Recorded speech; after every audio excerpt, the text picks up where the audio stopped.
Habíamos visto, José, recapitulando, para entrar al tema principal y al final. Estábamos sobre las fuentes del derecho, ¿verdad? Que internacional privado. Vimos que no hay un consenso único en cuanto a cuáles son o en cuanto a su orden. Nosotros pues, fuimos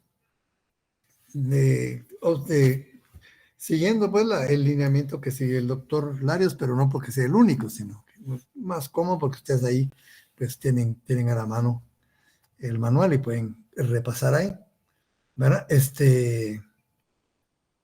Habíamos visto como la fuente principal del derecho internacional privado, la ley interna. Ya analizamos incluso la ley del organismo judicial. La ley interna, pues, en primer lugar, es una manifestación directa de la soberanía del Estado, de cada Estado, ¿verdad? Porque vemos que la ley interna se encuentra o forma el sistema jurídico de un Estado. Y podríamos asegurar que hay tantos sistemas jurídicos como Estados, ¿verdad?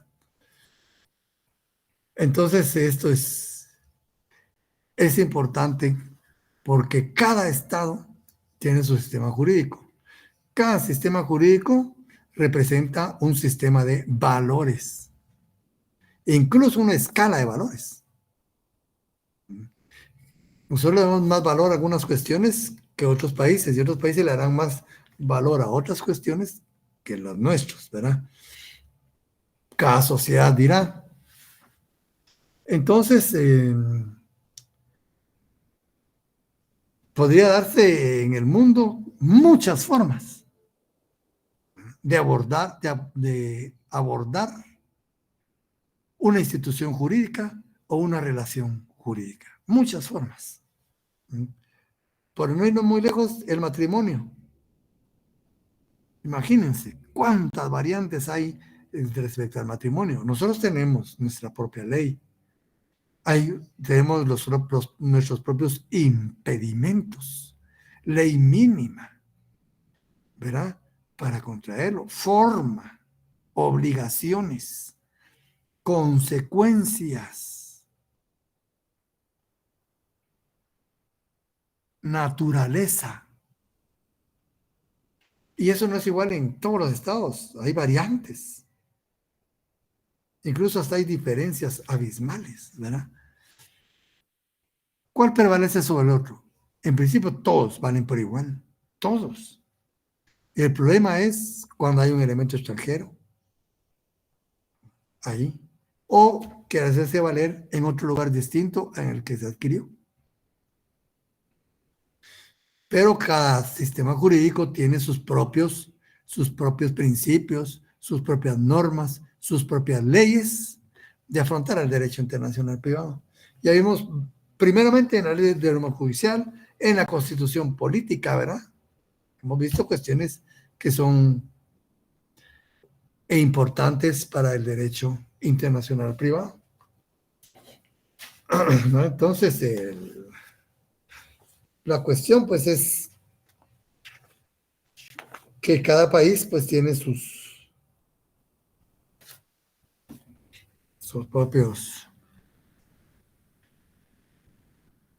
normativas, ¿verdad? El problema es que como coexisten en el tiempo, ahí no se contradicen ni chocan. Chocan cuando, ¿verdad?, llegan a converger en el espacio. Y ahí cada sistema jurídico tiene su forma de resolverlos. Pero actualmente está tomando también mucho auge lo referente al tratado internacional. Los tratados internacionales se han incrementado mucho últimamente. Y hay cantidad enorme de tratados con tema de derecho internacional privado. Una cantidad enorme. Tenemos también la costumbre. La costumbre en un principio fue la fuente principal porque, ¿verdad?, se basaban en la costumbre para poder resolver esos problemas. Incluso aún hoy existe lo que es la lex mercatoria. Claro, con una naturaleza muy diferente a como nació, pero la lex mercatoria se basó básicamente en la costumbre. La costumbre le dio vida a la lex mercatoria. Cuando se desarrollaron los estados, ¿verdad? Agarra, gana auge los inventos, las relaciones, los viajes, pero el sistema jurídico de los estados no podía seguir la dinámica y el ritmo que demandaba la realidad imperante, sobre todo los comerciantes. Y así es como nace la lex mercatoria, una respuesta inmediata a situaciones de hecho que la dinámica del comercio internacional fue dictando. Y todo eso se fue adoptando poco a poco. Ley de quiebras, ¿verdad? Incluso me acuerdo yo cuando estudié mercantil, el doctor Viegas Lara, según no me equivoco, porque hace tanto tiempo, eh, nos, nos explica cómo fue que nació el término bancarrota, ¿verdad? En el derecho mercantil. Acuérdense que antes eran los mercaderes, ¿verdad? Que iban al mercado y hacían préstamos. ¿Qué sucedía cuando alguien ya no podía pagar? Era insolvente. Venía el acreedor y le quebraba, le rompía la banca para que no pudiera vender. Ahí se terminaba, ¿verdad? Y esa bancarrota significaba que estaba pues en situación económica mala, insolvente, ¿verdad? Pero era literal romperle la banca a los comerciantes. Una práctica, una práctica que se fue convirtiendo después en ley y ahora hasta tratados internacionales hay sobre la bancarrota, ¿verdad? Pero ustedes ven pues que la práctica, ¿verdad? Muchas veces, bueno, y ahí la costumbre, donde la que tiene la principal palabra en esto, ¿verdad? Como dicen, mucho de los tratados internacionales es formalización de la costumbre, tanto en lo privado como en lo público. Y después están esos los tratados, ¿verdad? Que son una manifestación material de los compromisos de los estados. Hoy por hoy, como digo, hay cantidad enorme, ¿verdad? De tratados internacionales que ya se los mencioné. La jurisprudencia también, ¿verdad? Tanto nacional como internacional. Aquí, pues, lo importante es el dinamismo, la flexibilidad que la jurisprudencia le va dando al derecho. Le va dando un ritmo, ¿verdad? Más acelerado que a la ley formal, escrita. Y acuérdense, pues, la garantía de la jurisprudencia es que emana de cuerpos colegiados del más alto nivel, porque nace de las supremas cortes de los estados, ¿verdad? Y esto pues nos va ilustrando situaciones, ¿verdad? Que se van resolviendo conforme a derecho, que pueden aplicarse en principio a otras situaciones similares. La doctrina también, ¿verdad? Los estudiosos del derecho, magnífico aquí, ¿verdad? Tenemos a Mancini, Stanislao Mancini, a Tobias Acer, a Antonio Sánchez de Bustamante, a Federico Dunker Vix, a Víctor Romero del Prado, ¿verdad? Antonio Bogiano, entre otros muchos, ¿verdad? Que han dado unos aportes enormes, enormes al derecho internacional privado. Sustentación doctrinaria. Vamos a ver en el desarrollo histórico qué significan los autores en el derecho internacional privado. Son vitales para su desarrollo, ¿verdad? El, como hay nombres ¿verdad? Grandiosos ahí, de gente muy estudiada. Entonces, el derecho internacional privado como rama del derecho, ¿verdad? Ustedes ven, es una rama del derecho, no es una isla. Tiene relación con otras ramas y necesita relacionarse con otras ramas del derecho. El derecho internacional privado no puede vivir en sí mismo, tiene que desarrollarse, ¿verdad? En las otras ramas de derecho, se materializa, ¿verdad? Entonces, con la primera rama del derecho que lo relacionaríamos nosotros sería con el derecho constitucional. El derecho constitucional pues se fundamenta, ¿verdad? La ley suprema del Estado, que es la Constitución, en la que se plasman, en la que se establecen los valores supremos de una sociedad, la organización básica del Estado y el ejercicio del poder. Imagínense qué premisas tan inmensas estas, que significan la vida propia del Estado. Y en primer lugar, como hemos visto, como hemos leído en el hermetismo del orden público, ese es el principio básico.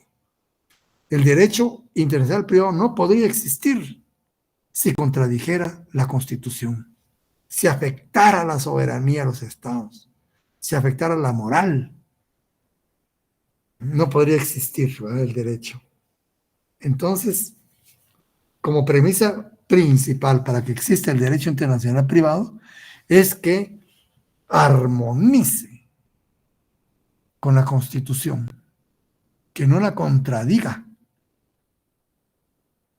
Miren qué relación tan profunda que tiene. Es decir, como les repito, no podría existir si no existiera esa armonía con la Constitución, ¿verdad? Como ley suprema del Estado. También con el derecho civil, tanto es así, ¿verdad? Como hemos explicado en temas anteriores, solo voy a presentarles el derecho internacional, el Código de Derecho Internacional Privado, que se compone de 4 libros, ¿verdad? Y un título preliminar. Pero para que ustedes tengan una idea de cuál es la relación con el derecho civil, tiene un libro sobre derecho civil internacional privado. Y toca temas como las personas, la nacionalidad y la naturalización, el domicilio,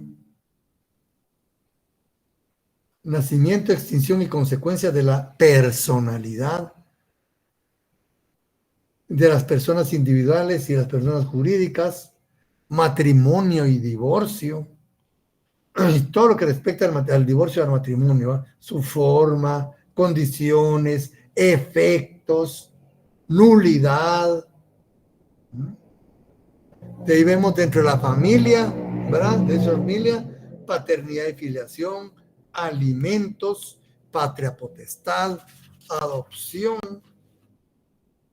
la ausencia, la tutela. Miren, estas figuras las conocen ustedes, ¿verdad? Pero ¿cómo funcionan en el derecho internacional privado?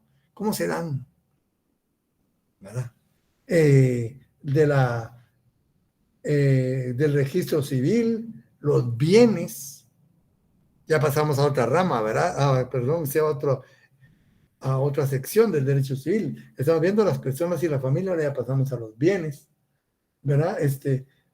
Cómo se clasifican los bienes, de la propiedad, de la comunidad de bienes, de la posesión, del usufructo, del uso de habitación, servidumbres, registro de la propiedad, modos de adquirir. Ya pasamos a otro, ¿verdad?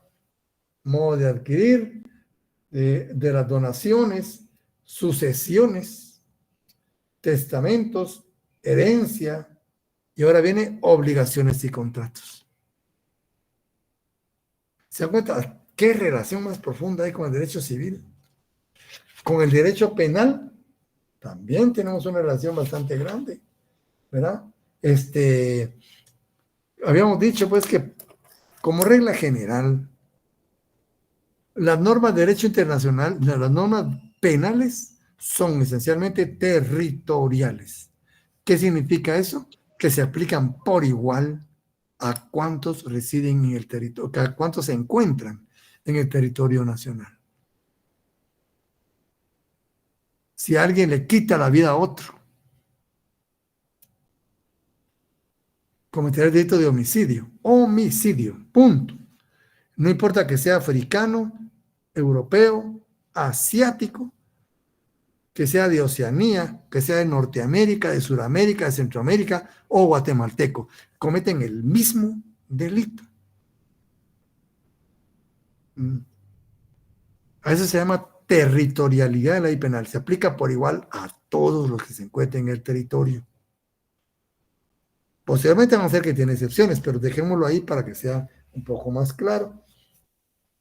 Pero también nos habla ¿verdad?, de los delitos que se pueden cometer en diferentes territorios. Los delitos continuados, concursos de delitos.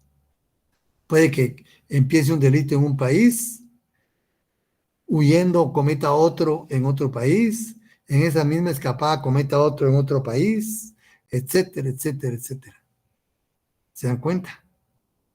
Ahí activa el derecho internacional privado. Aunque hay otros delitos que le interesan a Guatemala, aunque no se cometan en su territorio, eso lo vamos a ver posteriormente, ¿verdad? ¿Y de qué nos habla aquí el derecho penal? Nos habla de las leyes penales. ¿Qué son las leyes penales, verdad? Delitos cometidos en un estado extranjero, delitos cometidos en... ¿Por qué nos interesan los delitos cometidos en el extranjero? Depende. Hay situaciones en el ámbito internacional que un delito cometido fuera de nuestras fronteras le interesa a Guatemala, involucra a Guatemala, aunque no se cometa acá, ¿verdad? Eso nos quiere decir. Delitos cometidos fuera de todo territorio nacional, cuestiones varias, ¿verdad? El derecho penal, pues, sí tiene mucha relación con el derecho internacional privado.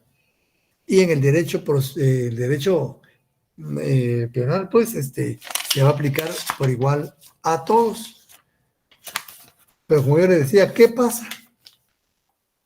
Miren, dos situaciones. ¿Qué pasa cuando un mismo autor comete varios delitos varios delitos en diferentes estados?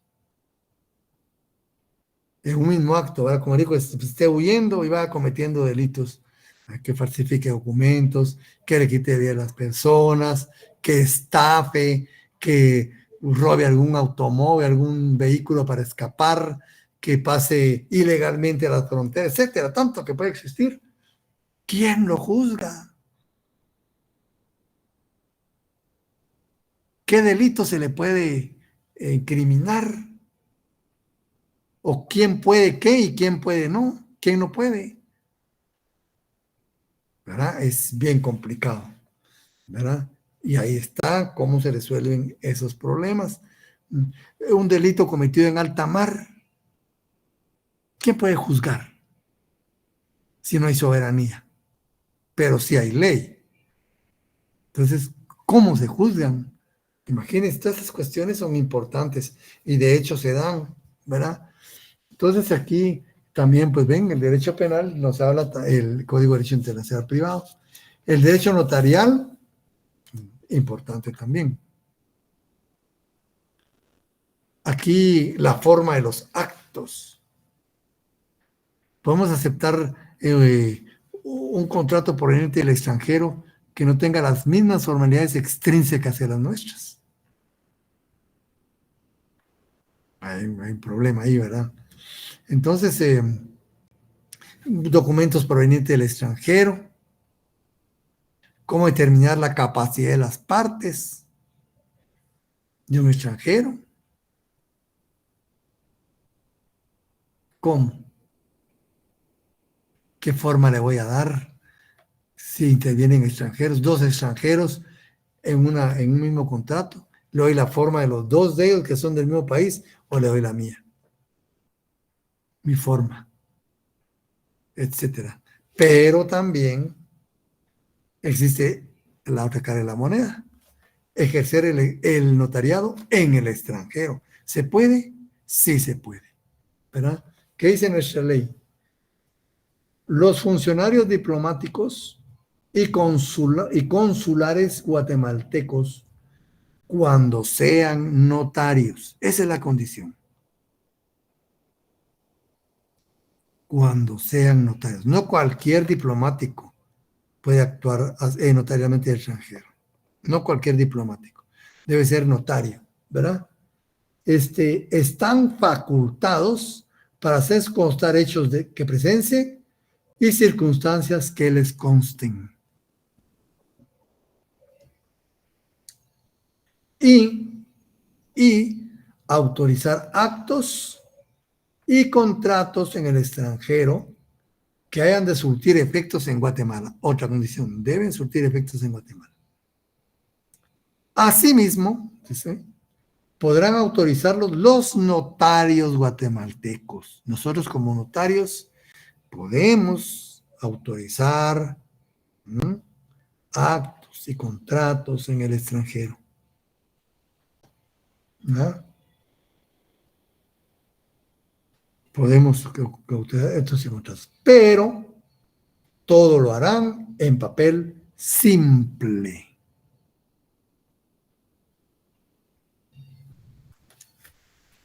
¿Ven?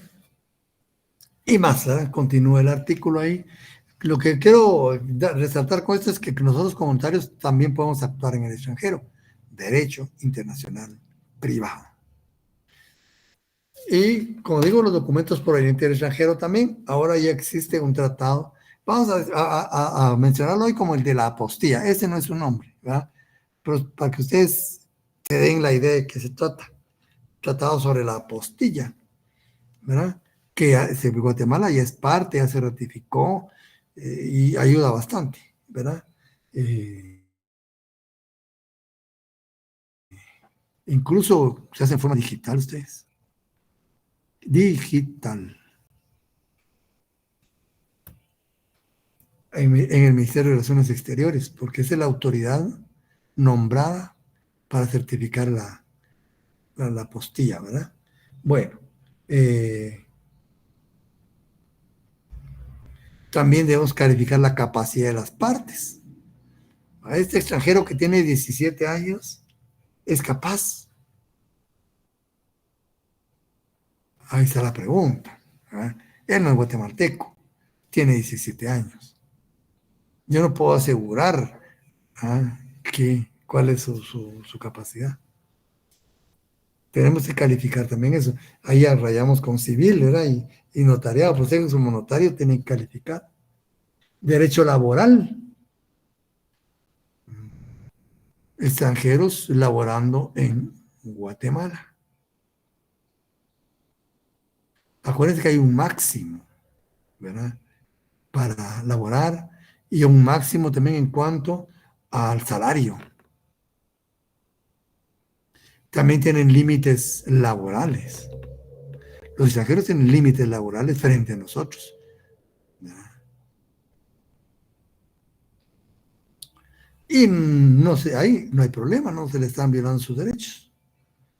Pero también existe otra situación, igual que notariado, ¿verdad? Existe otra situación. Guatemaltecos contratados para trabajar en el extranjero. Y sí se da. Sí se da. ¿Qué debe pasar? ¿Quién debe participar? ¿Tendrá que participar alguna autoridad del Estado? Etcétera. Entonces, ven, también tiene relación con el derecho internacional privado. Con el derecho marítimo, no se diga. Posiblemente sea el primer derecho, siga a nivel enorme, que toca los contactos de derecho internacional privado a gran escala, ¿verdad? Imaginen ustedes los grandes navegantes, Vasco da Gama, Magallanes, Cristóbal Colón, ¿verdad? Américo Vespucio. ¿Cuánto territorio no recorrieron en el mundo? Creando relaciones jurídicas, creando derechos para ellos, para algunas personas, para el Estado.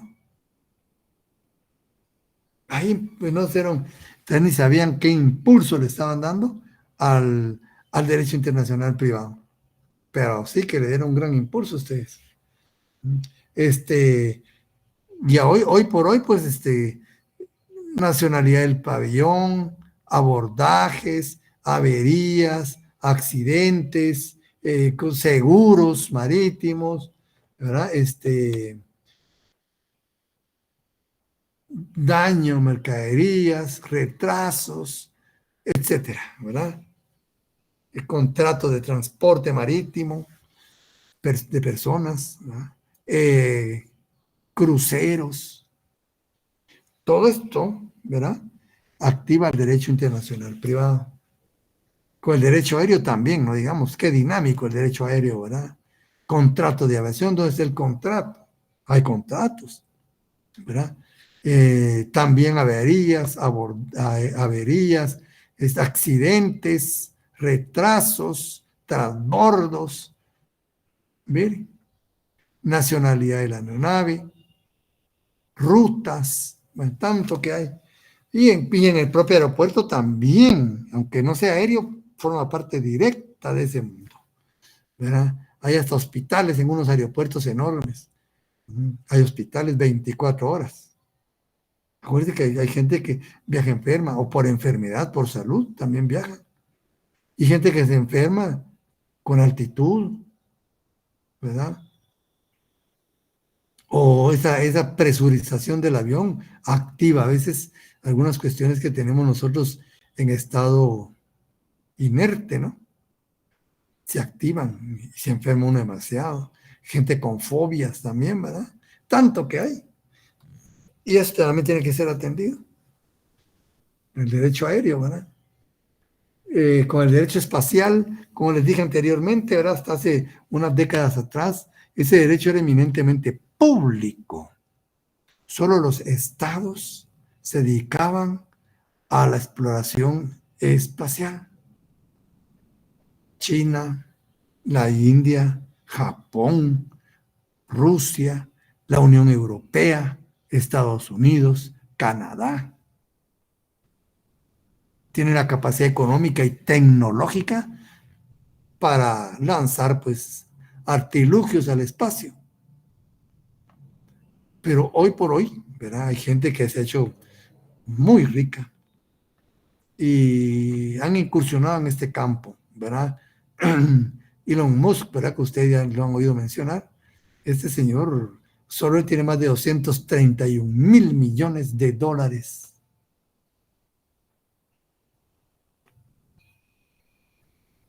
Solo él. Aunque en Arabia hay familias trillonarias, trillonarias.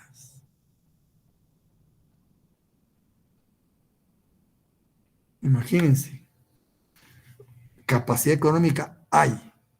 A eso voy, ¿verdad? Capacidad económica hay. Y este señor, pues, también se ha dedicado a la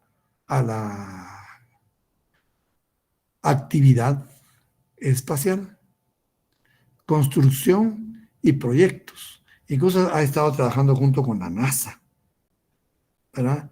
Unos proyectos enormes, ustedes que no caben en nuestra mente todavía, ¿verdad? Hasta dónde van a llegar, pero ya se inició, ¿verdad? La carrera para utilizar el espacio en forma turística. Ya ha habido turismo espacial, 2, 3 turistas espaciales. Han pagado 20 millones por el ticket, por si les interesa a ustedes. 20 millones le costó una vueltecita al espacio. Y va a ser, pues, una ruta de diversión, de paseo, ganar turismo espacial hacia Marte, luego hacia la Luna. ¿A qué viene eso? Antes eran solo los estados, ¿no? Los problemas, las vicisitudes, los accidentes y todo se circunscribían en un espacio determinado del mundo jurídico.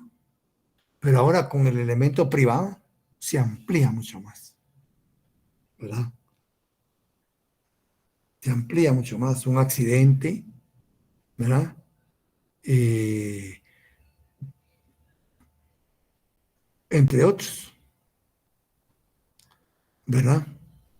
Eh, aquí dice el doctor, caída de objetos, ¿verdad? Sí, se desarma una máquina de esas en el aire, ¿verdad? Y de hecho ya han caído restos desde el espacio. Un tornillo a esa distancia es equivalente a un balazo, es de muerte, ¿verdad? Un tornillo. Entonces, todo eso está dentro del derecho interno privado. Interferencias, dice, ¿ves? Puede haber interferencias por los satélites, ¿no? Accidentes espaciales, etcétera, ¿verdad? Con el derecho administrativo, dice aquí, hoy es común tener problemas pendientes de incumplimiento de contratos administrativos, por ejemplo, las concesiones, ¿verdad? Las concesiones que han quedado tan mal aquí en Guatemala con las concesiones, ¿verdad? Antes no se permitían. Y en muchos países no permiten concesiones a extranjeros. Ahí está otro elemento, ¿verdad? No se permiten a extranjeros. Pero aquí en Guatemala, aquí que aceptaron de una forma malísima porque han quedado muy mal. ¿Por qué? Ya sabemos por qué, ¿verdad?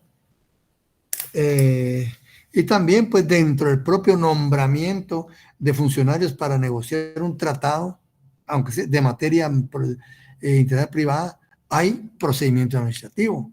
En las asambleas hay procedimiento administrativo. En la negociación y firma de un tratado hay un procedimiento administrativo, etcétera.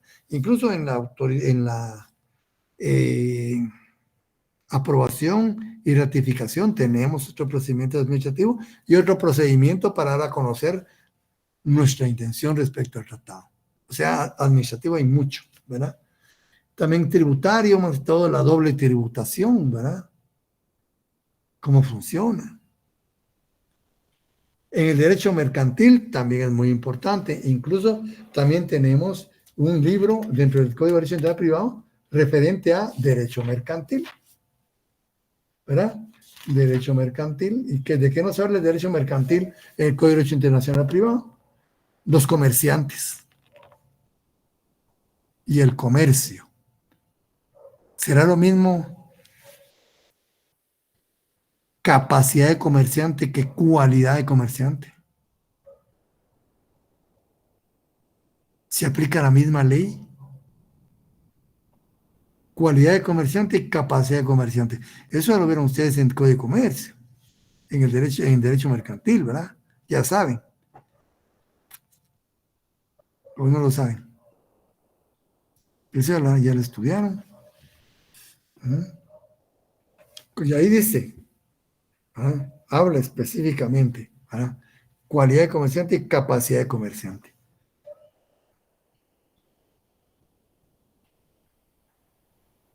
¿O no?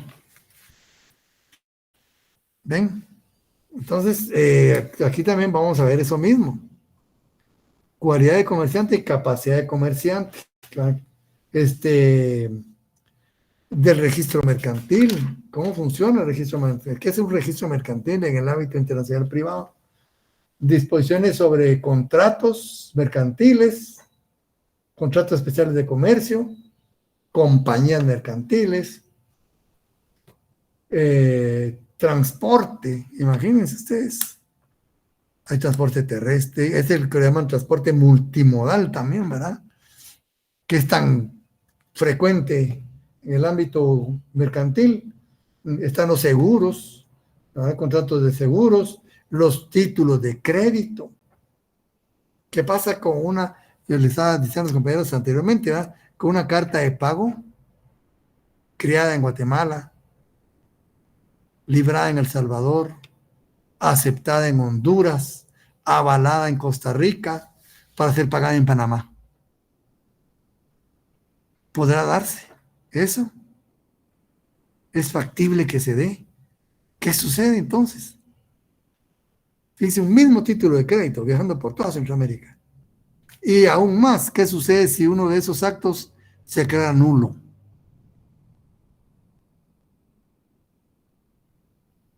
Aquí es donde viene el derecho internacional privado. Miren, por eso le decía, el derecho internacional privado es necesario, ¿verdad? Entre otros, ¿verdad? Y tenemos también el derecho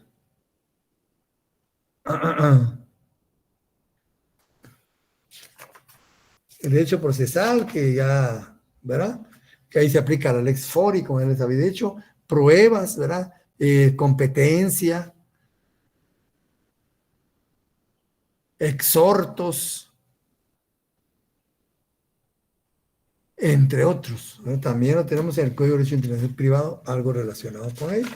Y con el derecho internacional público, dice aquí que es mejor verle de sus semejanzas y sus diferencias, pero también yo apuntaría su relación, ¿verdad? Semejanzas, dice acá, que ambos descansan en la comunidad jurídica internacional, en la coexistencia pacífica de los pueblos y en la búsqueda de la seguridad jurídica. Tres cuestiones fundamentales. Diferencia por su objeto y sujeto. El objeto de uno, ¿cuál es? Se refiere al Estado y sus relaciones entre sí. El otro se refiere a las relaciones jus privatistas y los límites a la competencia legislativa del Estado. En cuanto a las fuentes, ya vimos que son casi las mismas, pero su orden es un poco diferente. En una, la fuente principal es el tratado internacional y en el otro, la ley interna, básicamente, ¿verdad? Los órganos, el derecho internacional público. Disculpe, Lick, ¿puede volver a explicar nuevamente el derecho internacional público y las diferencias, por favor? Respecto al objeto y sujetos, ¿verdad? El objeto de unos es el Estado y sus relaciones entre sí, el público. El privado, las relaciones jus privatistas y los límites a la competencia legislativa del Estado. Hay una diferencia abismal, ¿verdad?, entre los dos. En cuanto a las fuentes, vimos que tienen un diferente orden. Para el público, la fuente principal es el Tratado Internacional. Para el privado, la fuente principal es la ley interna. Los órganos, ¿verdad? El interesado público, básicamente el Estado. Solo el Estado puede legislar, ¿verdad? El privado, pero para el privado es la jurisdicción de las leyes nacionales. Los órganos que la aplican también. Y en cuanto a su utilidad, pues ahí sí es un poco discutible, ¿verdad? Dice que uno es para los gobernantes, otro para los estudiosos o el que quiera. Eso es un poco, ¿verdad? Su relación. ¿Dónde miraría yo la relación básica entre el Estado, entre el derecho público, público y el derecho privado? Una relación incluso simbiótica, se habla de términos químicos, ¿verdad? Es en los tratados internacionales en materia de derecho internacional privado. Ahí vamos a hacer una relación estrechísima entre uno y otro, porque el derecho internacional privado contenido, ¿verdad?, en los tratados internacionales nace dentro del derecho internacional público. Es decir, que los tratados internacionales de derecho internacional privado, ¿verdad?, nacen del derecho internacional público. ¿Por qué? Porque los tratados se convocan, se negocian, se suscriben, se discuten, se suscriben, se aprueban, se ratifican y se depositan dentro del derecho internacional público. Pero de ahí pueden nacer normas de derecho internacional privado. Y de hecho hay cantidad de tratados internacionales en materia de derecho internacional privado. Edad mínima para contraer matrimonio.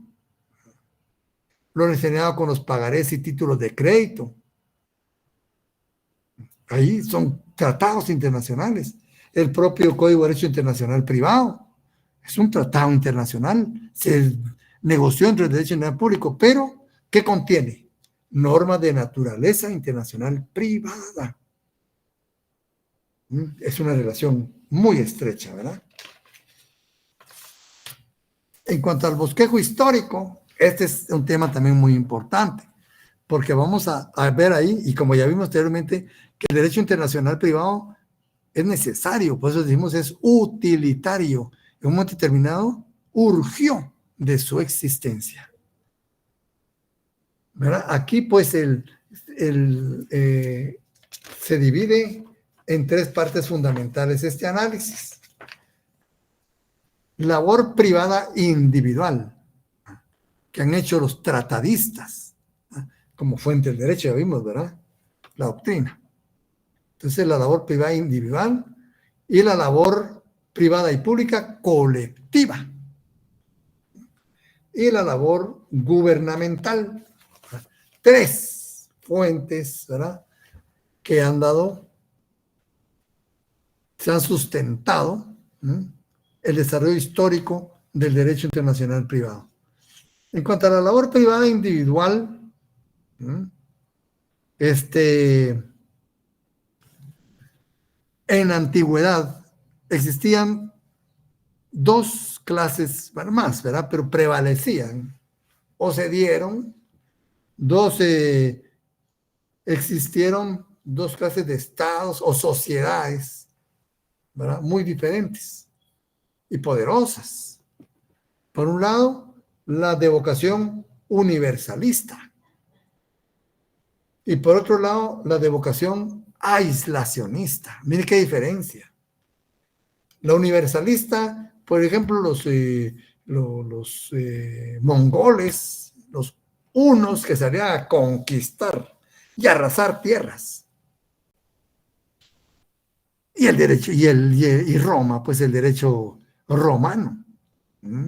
Eran pueblos conquistadores. Avasallaban no solo el sistema político, también el sistema jurídico. ¿Verdad? En ese sentido, pues, el derecho en Roma, ¿verdad? Ustedes que estudiaron derecho romano, existía un juez especial para los extranjeros, el pretor peregrinus. Pero este juez aplicaba el derecho romano, pues. No andaba viendo si era capaz, si no era capaz, no. El derecho romano se aplicaba y punto. Una territorialidad absoluta de la ley, ¿verdad? A los nacionales y extranjeros. Claro, de una forma especial, pero era el derecho romano. Y en los otros países, pues verán, avasallaban los sistemas jurídicos, las costumbres. Entonces es difícil hablar de un derecho internacional privado tal, ¿verdad?, como conocemos hoy en su esencia, que pueda compararse con esa situación. Y no digamos el otro tipo de sociedad, las aislacionistas. No les interesaba relacionarse con nadie. Ahí tenemos los del lejano oriente, ¿verdad?, como los chinos, japoneses, coreanos, que tenían unas sociedades muy cerradas hacia adentro. No les interesaban las relaciones con otros estados. En estos dos tipos de sociedades era casi imposible que naciera el derecho internacional privado como lo conocemos hoy, ¿verdad? Era muy difícil. Aunque existió en la Edad Media, pues el cristianismo, ¿verdad?, vino a dar un impulso, respeto a los inmigrantes, igualdad ante un Dios, ¿verdad?, igualdad ante la ley, ¿verdad?, dignidad de las personas y tantas cosas que apuntó el cristianismo, ¿verdad? Pero el problema es que el cristianismo ese nacía y empezaba a florecer. Y dentro de toda esa realidad existió lo que es el medioevo o la Edad Media, ¿verdad? Y eso tampoco lo tiene el doctor. La Edad Media se divide en dos históricamente respecto al derecho internacional privado. O sea, recién, ¿verdad? Recién liberados del Imperio Romano, fueron muy celosos de sus súbditos y de su ley, de su sistema jurídico. Pero al caer el Imperio Romano también nace un nuevo orden mundial. Emergen nuevas unidades económico-políticas, digamos, estados, entre comillas, ¿verdad? Porque hay otros sistemas, pero individuales, político-económicos. Se desarrolla también la técnica, la tecnología, los intercambios comerciales, etcétera. Y se logra viajar más lejos, más rápido, con más carga, bueno, etcétera, ¿verdad? Ustedes ven la dinámica, ¿verdad? Esa dinámica que creó ese nuevo orden mundial superó por mucho a la ley, al dogma de la ley. Entonces, ¿qué sucedió? En la Edad Media se divide en dos. La primera etapa, la etapa temprana, que podríamos decir, se caracteriza por la personalidad absoluta del derecho. ¿Qué quiere decir esto? Que cada persona, pongámosle de una forma figurativa, echaba su sistema jurídico a la espalda y salía a recorrer el mundo con su sistema jurídico y exigía que hacia él se aplicara su sistema jurídico, su propio sistema jurídico. Y todos andaban así. Aplíqueme mi ley, porque no soy de aquí. ¿Ustedes creen que técnicamente es viable esa situación? Sí guardaban celosamente, ¿verdad?, su derecho, pero técnicamente no era viable. Imagínense que le aplicáramos aquí a cada extranjero su propia ley. En primer lugar, los jueces tenían que ser sabios, ¿verdad?, conocer cada sistema jurídico. Y cada situación sería tan incierta aquí, ¿verdad? Mire, sucede otra cosa. Bueno, miremos qué la ciudad tiene para ver para dónde agarramos, ¿verdad? Eso no se puede. Y fue inviable. Topó, ¿verdad? Se agotó el modelo. Ya no fue funcional. Creó muchísimos problemas después. Entonces, se pasa a la segunda etapa, la etapa tardía, en la Edad Media. De la personalidad absoluta del derecho pasamos a la territorialidad absoluta. Es decir, ya no vamos a reconocer ningún sistema jurídico diferente al nuestro. Vamos a aplicar a todo el que esté aquí nuestro sistema jurídico en general, total. Entonces ya los estados ya no se molestaban en saber cuál era su sistema jurídico. Usted es extranjero y le aplico esta ley, como el pretor peregrinus, ¿verdad?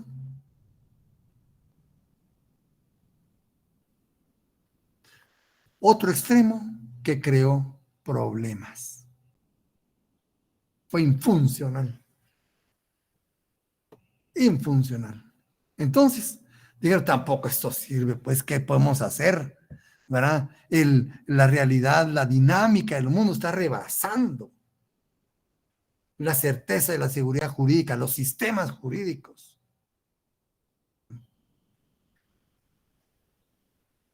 Entonces, aquí nacen dos escuelas, los glosadores y los postglosadores, pensadores muy inteligentes, muy dotados, ¿verdad? Los glosadores, ¿de qué se diferencian de los postglosadores? Los glosadores tomaban, ¿ya?, el corpus juris romano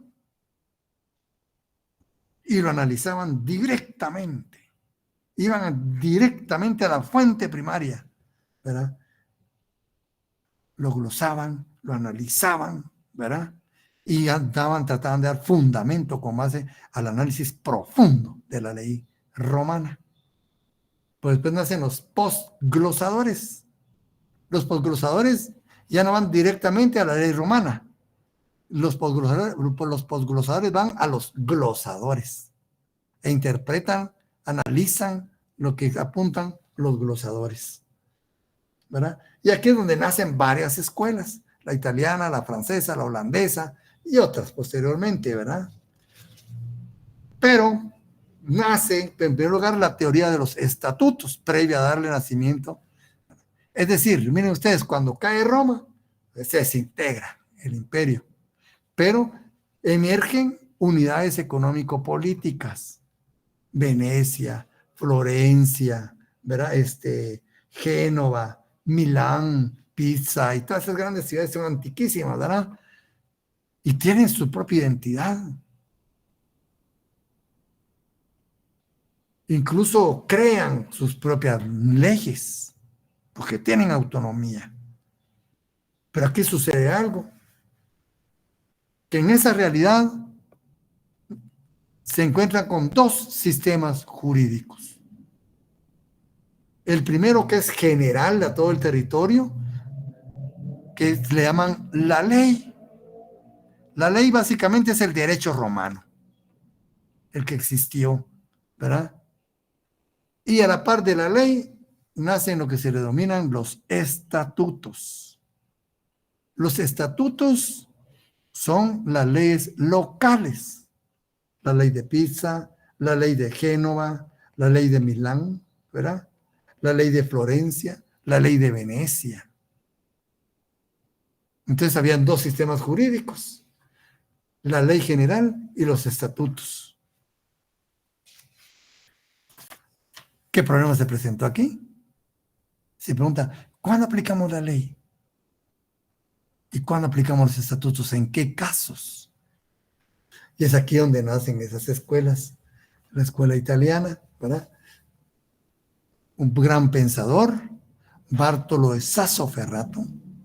Fíjense que año 1300, en el siglo XII. En el siglo XII.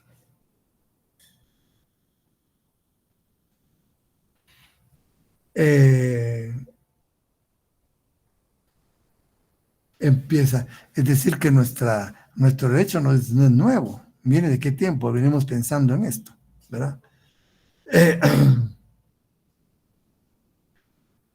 Y Charles Dumoulin, o Dumoulin, que es hasta 1500, ¿verdad? Unos 200 años después, pero siempre antiquísimos, ¿verdad? Bartolo de Sassoferrato, ustedes van a leer después, van a estudiar, pero les voy a decir dos cuestiones fundamentales que aporta Bartolo de Sassoferrato al derecho internacional privado. En primer lugar, dijo, no pueden existir reglas generales en el derecho internacional privado. ¿Qué significa esto? Dice, bueno, para el matrimonio vamos a aplicar el locus regin actum, punto. Para compraventa vamos a aplicar lex rei citae porque hay movimiento de bienes. Punto. No, en el derecho privado no se puede hacer eso. Él dice, tenemos que diseccionar las diferentes relaciones jurídicas. Se nos puede presentar en una misma relación jurídica situaciones respecto a la capacidad, situaciones respecto a la forma, situaciones respecto al objeto, situaciones respecto al lugar de cumplimiento. Fíjense, qué interesante. Por eso no pueden haber reglas generales en el derecho internacional privado. Porque si es respecto a la capacidad, decía él, eso se refiere a la persona en sí, independientemente, ¿verdad? Tiene capacidad. ¿A quién le interesa la capacidad de esta persona que va de paso, que viene de otro lugar? Ah, bueno, esta persona forma parte de un estamento social de otro lugar. Es en ese lugar donde es el estamento social de este señor al que le interesa su situación, no a nosotros. Entonces, lo que sea válido en su país va a ser válido para nosotros. Entonces dijo él, bueno, para la capacidad vamos a aplicar la ley personal. Miren qué interesante. Ah, pero ahí está la forma del contrato. Esa ya es otra sección de esa relación. Ya no le puedo aplicar la ley personal a la forma del contrato. Esta es una situación de hecho que crea consecuencias jurídicas. ¿A quién le interesa que lo realizado en un lugar sea suficiente para crear situaciones jurídicas?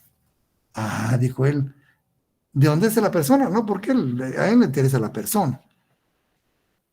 ¿A quién le interesa la suficiencia de ese acto? Ah, dijo, al país en donde se otorgue. Él va a dar los lineamientos de qué debe observarse para que los negocios realizados ahí surtan efecto. Ah, dijo, entonces a la forma ya no le vamos a aplicar el principio de ley personal. Vamos a aplicar otro principio, locus regin actum, que se van a regir de acuerdo al lugar en donde se otorguen, porque a esa soberanía le interesa la certeza, la seguridad, la suficiencia de los actos que se realicen en su territorio. Ah, bueno. Pero el bien no está ahí, está en otro lugar, está en otro país. Ah, entonces ya no se puede aplicar a ese bien la ley personal, ni la forma. A ese país no le interesa la forma, le interesa el bien en sí. Entonces dijo, debe ser otra regla, dijo, otro principio. Lex rei citae. ¿Por quién le interesa la situación de sus bienes? El lugar en donde se encuentren, dijo. Ah. Entonces él aportó ese principio de diseccionar las relaciones jurídicas en partes mínimas de contenido. Entonces, en una misma relación jurídica pueden haber problemas respecto a la capacidad,